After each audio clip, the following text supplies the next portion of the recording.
दोस्तों, सबको लगा था कि अमजद इनविंसिबल है, वो सबको खा जाएगा। हमें भी लगा था, आपको भी लगा था, लेकिन उल्फ को भी तबाह कर दिया है शॉन द टार्ज़न स्ट्रिकलैंड ने, यूएफसी का सबसे बड़ा अपसेट। तो दोस्तों, मिडलवेट डिवीजन का नया चैंपियन है शॉन स्ट्रिकलैंड। मुझे बहुत दुख रहा है गाइस, क्या कहूँ। शॉन स्ट्रिकलैंड भाई अपने कार्डियो के दम पर पूरी फाइट जीत गया लिटरली। हमजाद ने क्या पहला राउंड निकाला और उसके बाद वो पूरी तरीके से थक गया।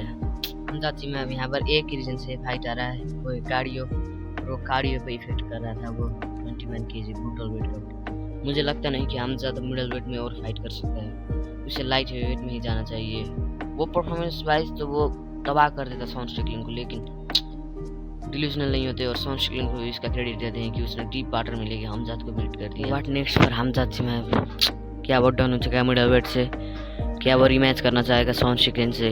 क्या वो 205 पाउंड्स में जाके लाइट वेट को भी अपना डिवीजन बना सकता है, या फिर वो ब्रूटल वेट कट और वो कोरोना इशू रिटायर हमजाद?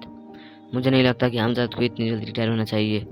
मुझे ऐसा लगता है कि हमजाद को एक परफेक्ट वेट में आके शॉन स्ट्रिकलैंड को, जी हाँ, शॉन स्ट्रिकलैंड को रीमैच करना चाहिए, या फिर अगर वो वेट कट में मुश्किल हो रही है तो उसे लाइट हेवी वेट में मूव करना चाहिए। मैं तो यही सलाह देता हूँ। तीन ही कारण से आ रहा है, मुझे तो लगता है वो 3 कारण ही थे।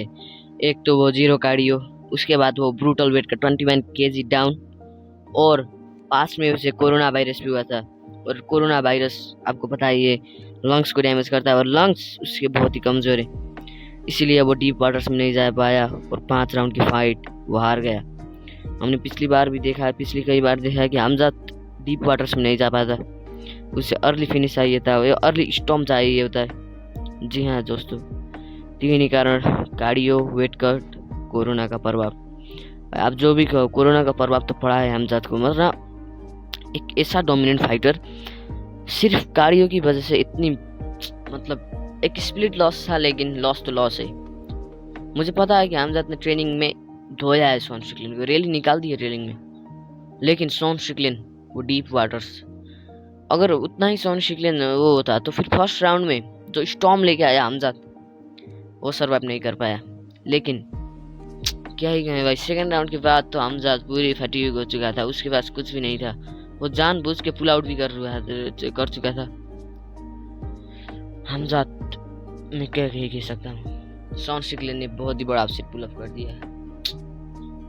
बीच Hamzat, get well soon. We are hoping you will come back. You will do come back. You will be again